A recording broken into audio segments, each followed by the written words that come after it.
কোরবানির ঈদকে সামনে রেখে দেশে বিভিন্ন আকার ও দামের গরু নিয়ে আলোচনা এখন তুঙ্গে। তবে কোনো হাটে না উঠলেও ব্রাজিলের একটি গরুর দাম শুনলে চমকে উঠতে হবে। তুষার শুভ্র রঙের এই গরুর দাম 40 লাখ মার্কিন ডলার, যা বাংলাদেশি মুদ্রায় 46 কোটি 88 লাখ টাকারও বেশি। গিনেস ওয়ার্ল্ড রেকর্ডসের তথ্য মতে এই পর্যন্ত নিলামে বিক্রি হওয়া সবচেয়ে বেশি দামের গরু ভিয়াতিনা 19 FID মারা মুভিজ। গরুটির দেহ বৃহৎ আকৃতির আর গায়ের রং তুষারের মতো সাদা। এর ওজন 1100 কেজি। গরুটির ওজন তার বয়সের অন্য গরুগুলোর গড় ওজনের চেয়ে দ্বিগুণ।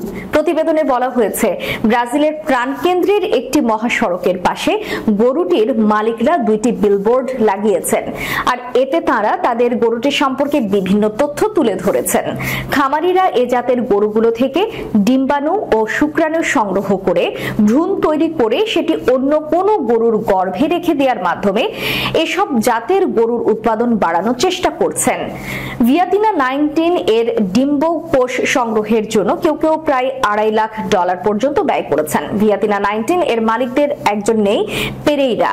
তিনি বলেন, আমরা অভিজাত গবাদি পশু জবাই করছি না, আমরা তাদের প্রজনন করছি, আর শেষ পর্যন্ত আমরা তা পুরো বিশ্বকে খাওয়াতে যাচ্ছি।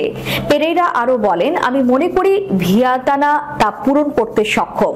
পেরেইরার মেয়ে ও পশু চিকিৎসক লরানি মার্টিন্স বলেন, ভিয়াতানা একটি পরিপূর্ণ গরু, তার সেই সব বৈশিষ্ট্য আছে যা সব মালিকেরা খুঁজে থাকেন। মার্কিন কৃষি বিভাগের তথ্য মতে ব্রাজিলের লাখ লাখ গরু রয়েছে, তবে ভিয়াতিনা 19 এর মতো বিশাল দেহের গরুর সংখ্যা খুব কম। দেশটির সরকার গরু উৎপাদন বাড়িয়ে অন্যান্য দেশের নতুন নতুন মাংসের বাজার দখলে নিতে চাইছে। ব্রাজিল সরকারের এই আকাঙ্ক্ষার ফলে বলা চলে ভিয়াতিনা 19। সূত্র AP।